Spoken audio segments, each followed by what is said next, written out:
Join me, 48 Hours correspondent Erin Moriarty, on my podcast, My Life of Crime, as I take on true crime investigations like no other.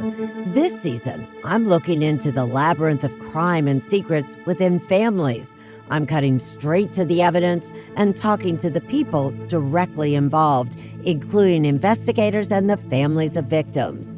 Listen to My Life of Crime with Erin Moriarty wherever you get your podcasts. Brooks Running has a new shoe for you runners out there. Did you hear that? Better turn up your volume. In fact, turn it up to the max. Introducing the all-new Ghost Max.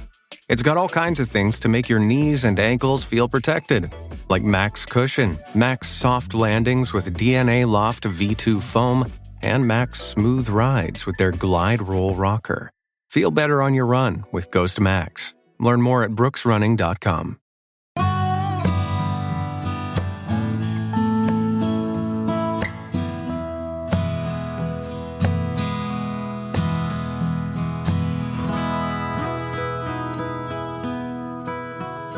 This is Central Texas Living with Ann Harder. Hello, everyone. I'm Ann Harder. Welcome to Central Texas Living, the podcast. With a firm belief we all need to catch our breath and learn to exhale, my guest, Sophia Strother, has a focus on breaking the cycle of domestic abuse and sexual assault.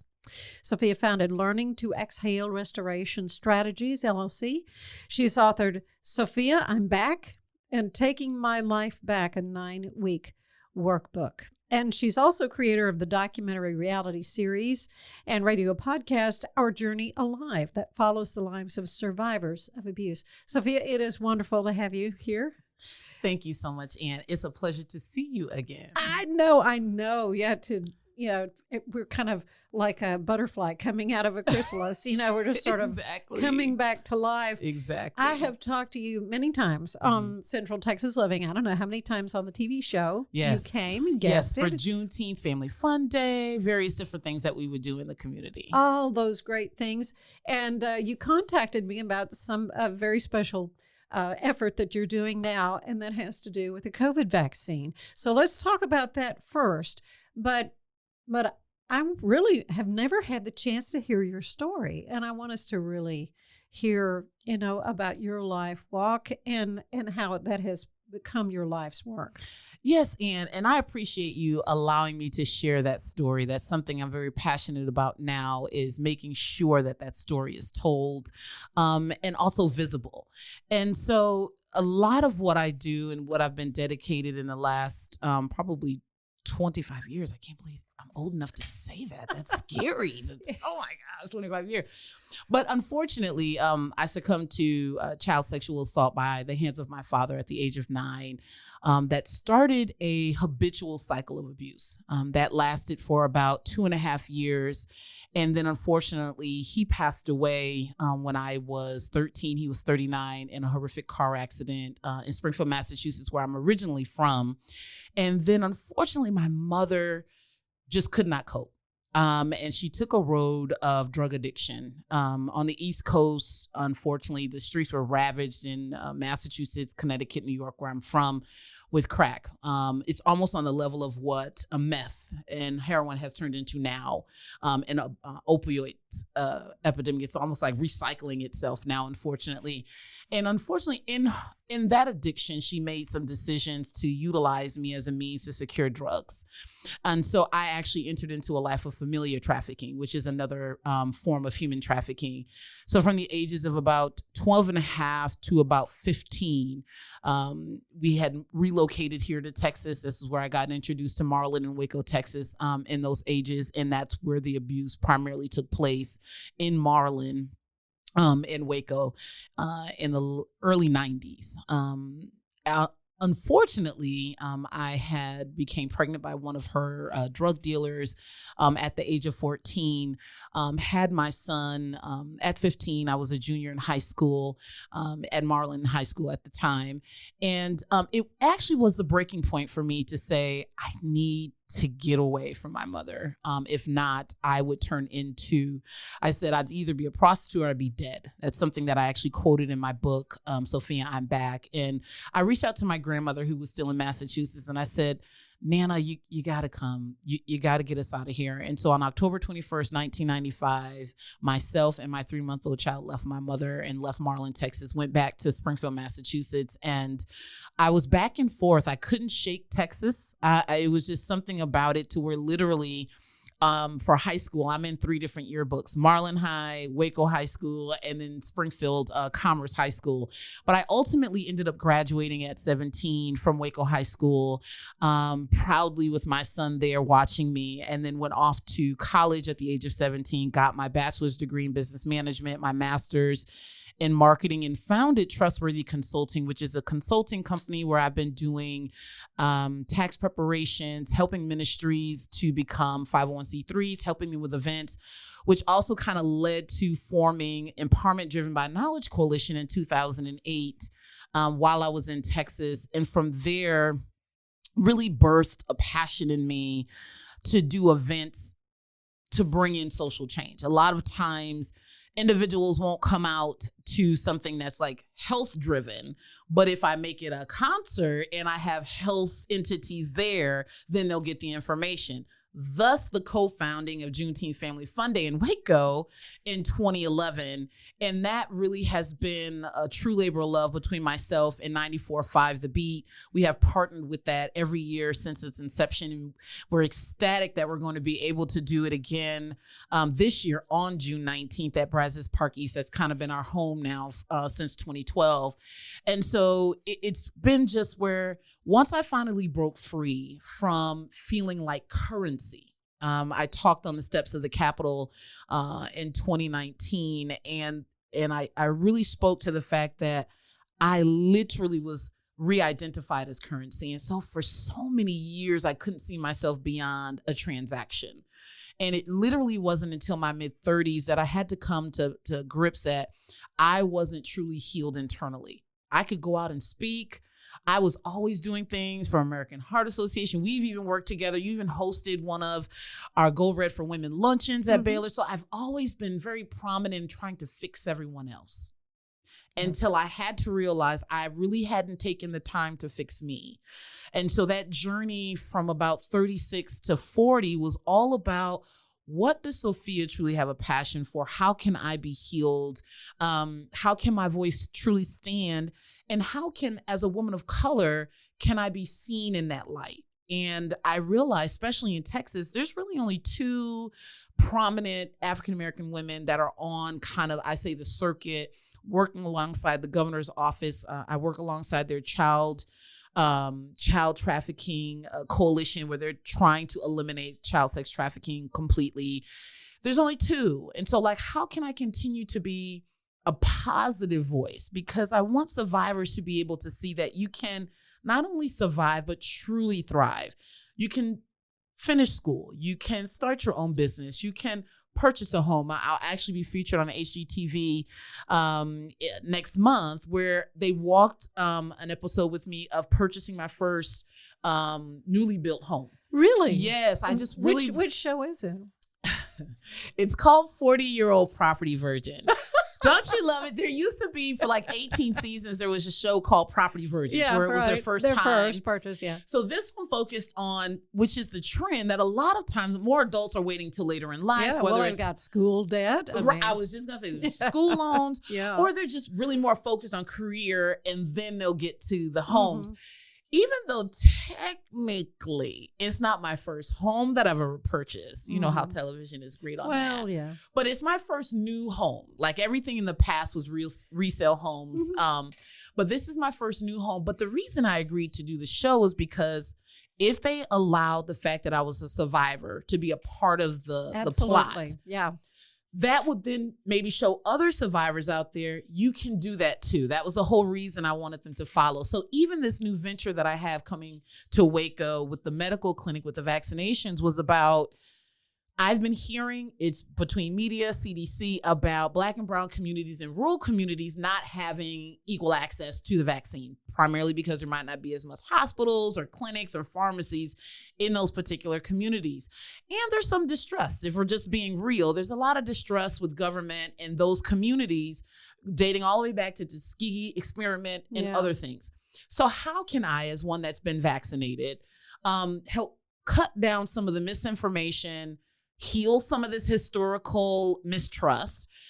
Wouldn't it be great if a Black-owned medical clinic were to engage completely in a Black and Brown community and be able to offer those resources, which vaccinations are free?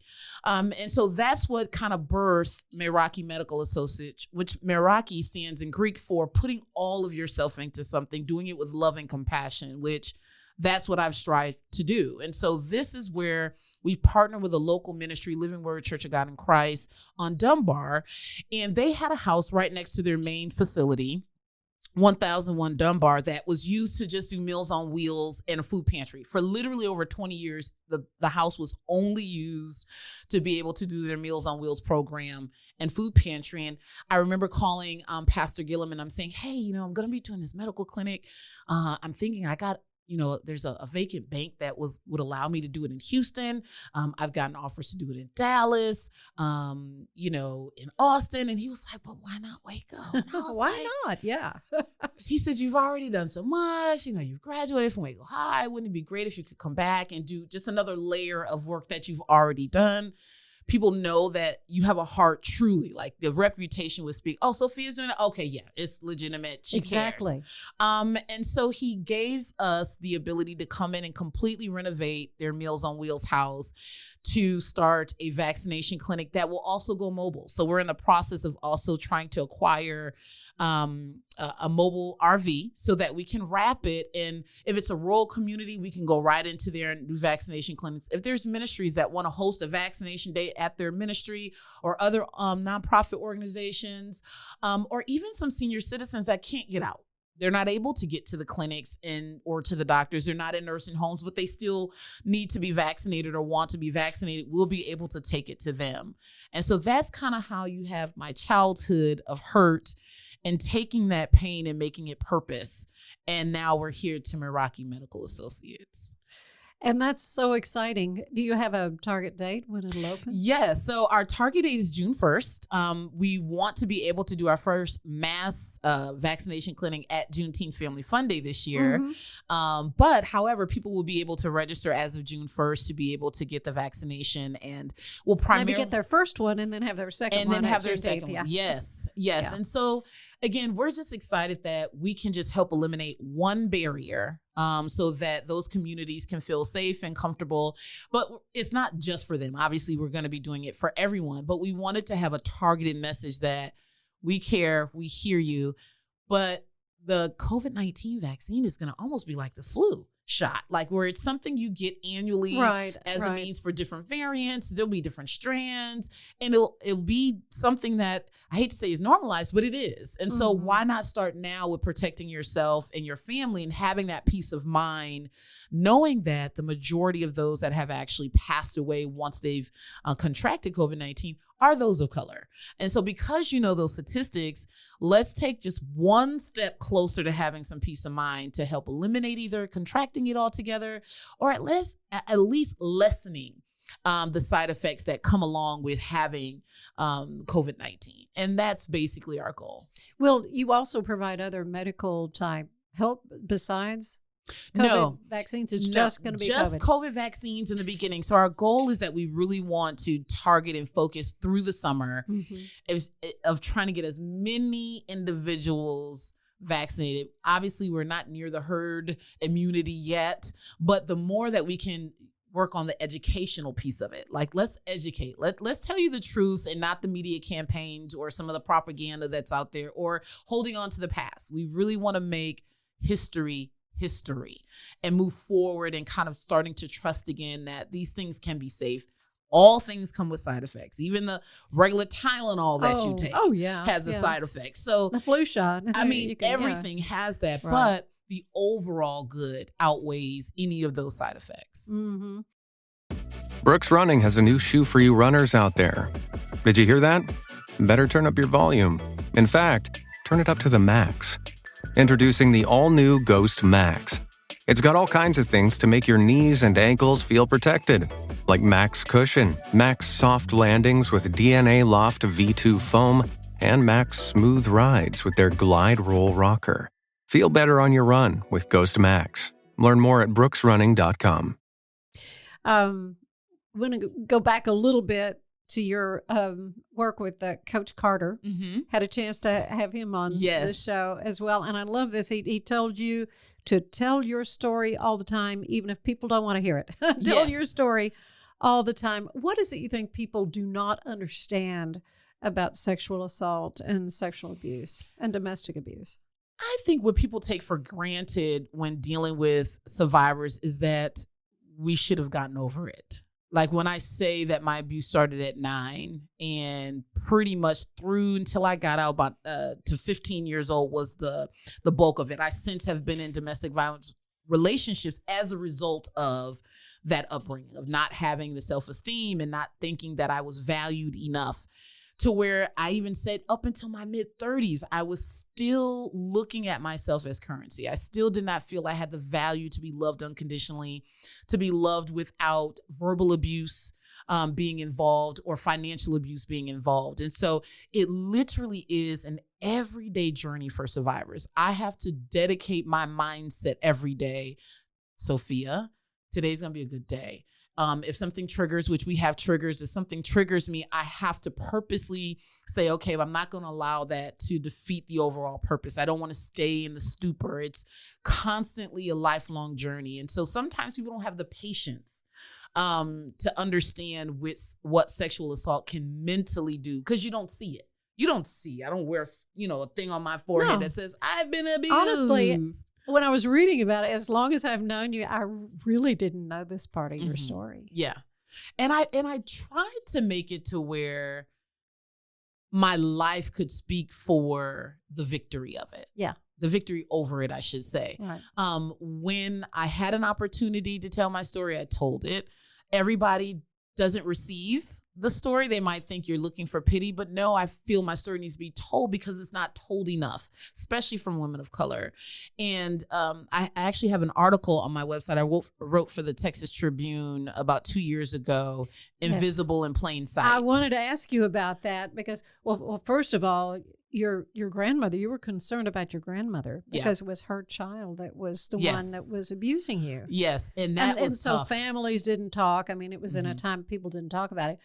Now we're talking more about it, and hopefully more, victims will feel the freedom to come forward. Yes. And it's difficult because, even with the article I wrote in Texas Tribune Herald, Invisible in Plain Sight, it dealt with the fact that there's a museum in Houston called Elijah Rising. It's by Elijah Rising. It's Modern Day Slavery Museum. And it basically takes you through a journey of different facets of human trafficking. So they have a room dedicated to the Asian slave trade, which they primarily dedicate to Asians in massage parlors. Yeah. Then they have Latino in brothels. And then they talk about the white slave trade that started in London and how the Salvation Army got started. And then it talks even about Japanese culture and all of these. And the geisha, all that that. And there wasn't a room for African Americans. And that was you. I mean, that's what you had lived. Yeah. And I was actually really excited. I just got finished speaking at the Human Trafficking Conference, the first one that the state of Texas put on that August. And it was me and 2 other survivors that are not African American that came with me. We were all excited to go. Yeah. To just tour this our story. Oh my gosh. So we're all going through it. And by the time we got through, the executive director comes up and she's just ecstatic to have survivors there. And I look at one very good friend of mine, Tony McKinley. She does a lot of work on the state level too. And we're both looking watery-eyed like, is there another room? Like, did are we missed something? Yeah. And she comes and she asks me, she's like, what did you think? And I literally had to stop in that moment. Do I just smile and nod and say, oh, this is nice? Yeah. Or do I speak my truth? Like, I don't see my story. And I said it very calmly. I said, I'm just concerned I don't see my story. And she points to shackles that were in the corner. Oh, the regular slave trade. Yes. Right. But it was just shackles. It wasn't a room. It wasn't like dedicated to the most egregious form of human trafficking in American history, was the transatlantic slave trade. Sure. And there was not a room dedicated. And I was like, that seems so odd. And she was like, well, we just didn't have time. We don't have room. We didn't have room for it. And I'm like, I'm sorry. Like, how do you now have room?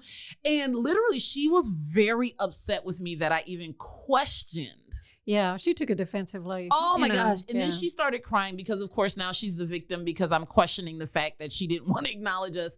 And it took for one of the other survivors to say, listen, like, we're just saying, like, there should be a room. Yeah. And I wrote this article because it forever changed my life. We walked out of there and we cried, all three of us. We couldn't even get in our cars and drive for about an hour and a half. I get emotional thinking about it because it was like, here we go again. Like, even in surviving that, I'm still not seen. And that's such a difficult place to be in, to still not be seen, even in the trauma that you've endured. And it took the two survivor sisters that I was with to say, that's the first time we've ever encountered what it's like to be you. And I actually said, I'm so glad I had a witness. Because it could have easily been, oh, well, here's another person talking about the injustice and the racism, you know, all in all and all. But no, you got to encounter. And that's what made me say, I have to be more visible with my story. Because just think how many others that are like me that are just looking for them to be talking about how they survived it, how they got out of it. And not only just get out, but thrive. And that's why you said even today, you didn't know my story because I wanted the thriving to be what I'm known for. Sure, you know? Right. But now right. you appreciate my story more to say, what, Sophia, you've been through you that? went through that? Yeah. And so that's the reason why, even with this medical clinic, I actually have a company called L2E Industries where we have a contract with Amazon and we deliver packages. So the blue fleet vans that you see with the smile, I have a fleet of those in Austin. And I actually purposely forfeited any income for the first 4 months so that I could dedicate it to opening this clinic because I was just that passionate that I wanted to deliver it forward. I wanted it to be a place where I've been granted this wonderful opportunity to do this. What can I do with that outside of just, yes, it's great to be an employer. I was able to employ over 50 or 60 people during COVID, which I was really excited to be able to do that in that time. But what else can I do? And this was the what else, because I just kept hearing people didn't want to take it because of the history. People didn't have access. And so like, how can I be a small fraction of that? And this is how I can be a small fraction of that.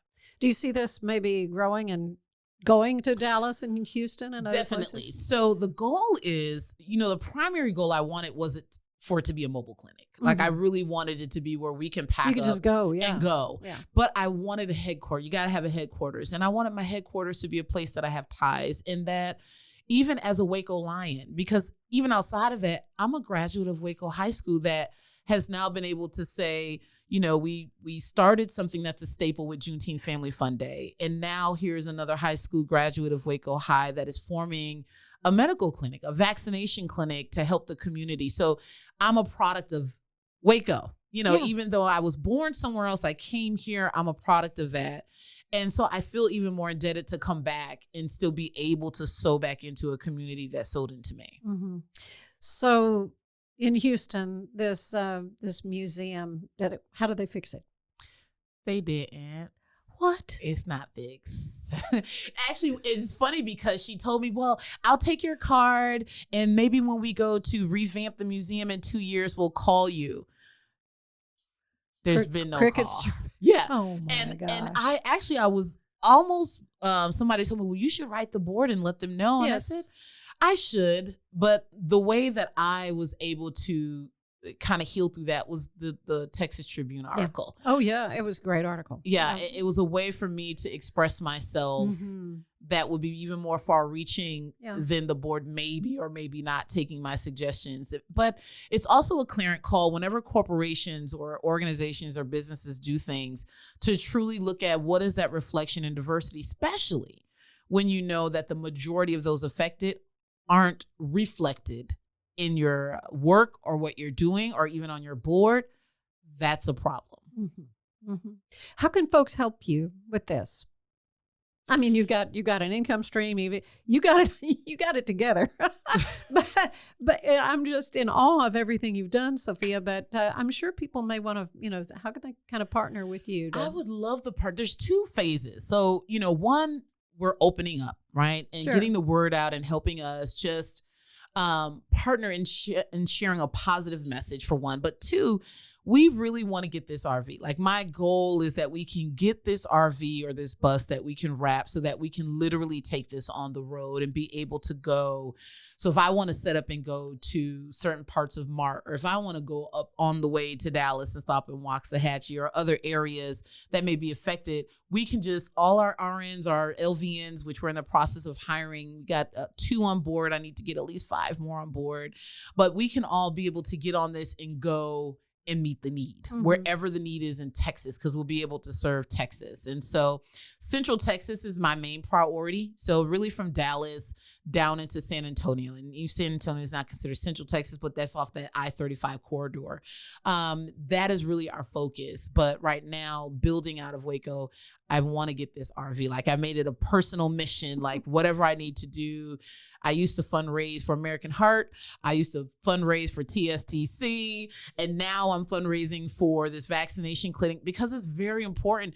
It's really important because everybody needs to be invested in vaccinations or the herd immunity, because it affected, as we know, thousands of businesses. No, let me say that. Millions of businesses. It affected millions of people's homes and livelihood. COVID-19 stopped us dead in our tracks. And so we're wanting to help get ahead of the curve in that, to where if a variant comes, okay, we have enough herd immunity to where we can just do a booster shot or something like that. But until we get more of the community buy-in, that is not an option. Right. Right. Well, I'd like to end these visits with a little questionnaire, similar to the one the late, great James Lipton used on Inside the Actors Studio. Yes. And we'll start off. What is your favorite word? The first thing that came to me was bravery. And it's primarily because almost every facet of my life, it took me being brave to do it. I'm getting emotional thinking about it. It took me bravery to come out and be transparent about a past that a lot of people would have hid. I had to be brave to even try to hold people accountable for that. And then to make the financial investments I've made in several different things that we've done in the community took bravery. Yeah, you're going to get me emotional now. What is your least favorite word? Quitting. Yeah. Just not even in your vocabulary. It's not. So I try not to do it if I can help it. What turns you on creatively, spiritually, emotionally? I love the collaboration. I think even when it comes to spirituality, you know, even scripturally it talks about where there's 2 or more. Everything is about partnership and collaboration, and everything that you do, having, no matter what you believe in, but I believe in Jesus Christ. So, you know, having him with me, that's a collaboration. But even all the things that I've done in community, I can't do it alone. We can't do anything per se alone. And so collaboration, I just love partnering and coming up with something that's innovative and out the box and like, let's go for it. Why not? What turns you off then creatively, spiritually, or emotionally? What turns me off are individuals that are very singular minded. I've unfortunately had some community hurt with individuals that felt as though because I didn't do it their way or they weren't the lead, it wasn't enough. And it's actually kept me from trying to partner with them again, which is disappointing because you want to have all the partners, but I don't have time for like the politics of community. I just want to do, we have too much to do for it to be ego driven. So that's the turnoff for me. Yeah. What sound do you love the most? I love laughter. The sound of laughter is something that I just enjoy. That there's a freedom in the laughter. It's infectious too. Oh, it's very infectious, just like yawning. Yeah, yeah, right. That's it. But a smile can turn into a sound that can then have you doing the same thing. So, yeah. What sound do you not like? I don't know if that's a sound complaining, but the sound. Yeah, it does have a sound. That Charlie Brown, wah, wah, wah, wah, wah. Like that's the sound that I don't like. Okay. What other profession would you like to try? So there are 2 things that have always been like I'm totally passionate about. I want to be an Anthony Bourdain. Like I would love to have like a traveling cook show, getting into culture. You know, I have the personality to meet and greet anybody. Like I'm completely open in that regards, but I would love to have a show that could kind of have how I would embrace new cultures and food from my culture perspective. I don't get to see that often, and I'd have a blast. Can you imagine? Like, that would that's be your so much job fun. to like critique food, see culture, music, and just immerse yourself in new things. Oh my gosh, I would yearn for that. So that would be one for sure. Well, what profession do you know you would not want to do? Yeah, I saw a documentary on National Geographic about the sanitation workers underneath in New York City that do the sewer. I give them like all props in the world.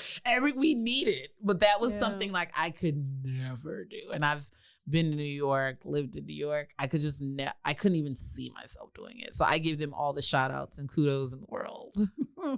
Well, finally, what do you want to hear God say when you arrive at those pearly gates? Well done, my good and faithful servant. Well done. Not, I know you not, but well done. Those are the words that I think a lot of us yearn to strive for. We're not perfect, but he knows our heart. And so for me, just being a good person and trying to take care of many people as I can in my assignment, that's my goal.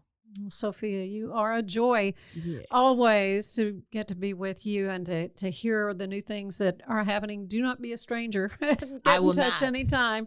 and again, so June 1st, people can go. They can register. And so the two places, if you want to get more information or if you want to get in contact with me and learn how to partner or support Meraki Medical Associates, and that's on Facebook. So it's at Meraki Medical Associates, and Meraki is MERAKI. Medical Associates, or you can email us at the same merakimedicalassociates@gmail.com, or you can call 254-495-5556. Very good. Thank you so much, Sophia. Thank you, Ann. Central Texas Living is part of the Rogue Media Network family. Be sure to check out their other shows at roguemedianetwork.com. Please rate us 5 stars on iTunes and anywhere else you get your podcasts. Join us again soon for more Central Texas Living, the podcast.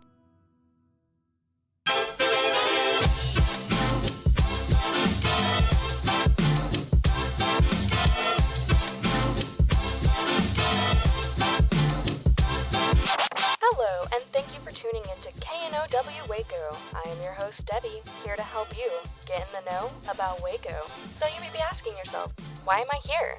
I'm here to be your tour guide through Waco. I'm here to tell you all the goings-on in and around Waco.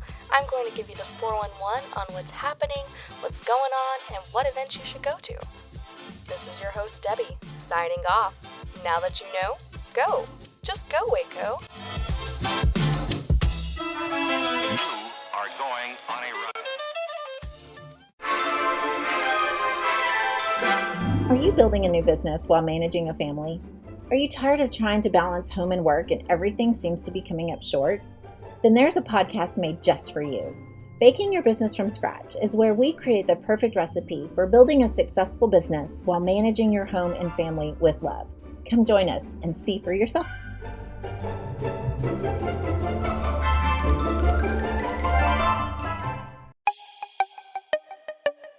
This has been a Rogue Media podcast.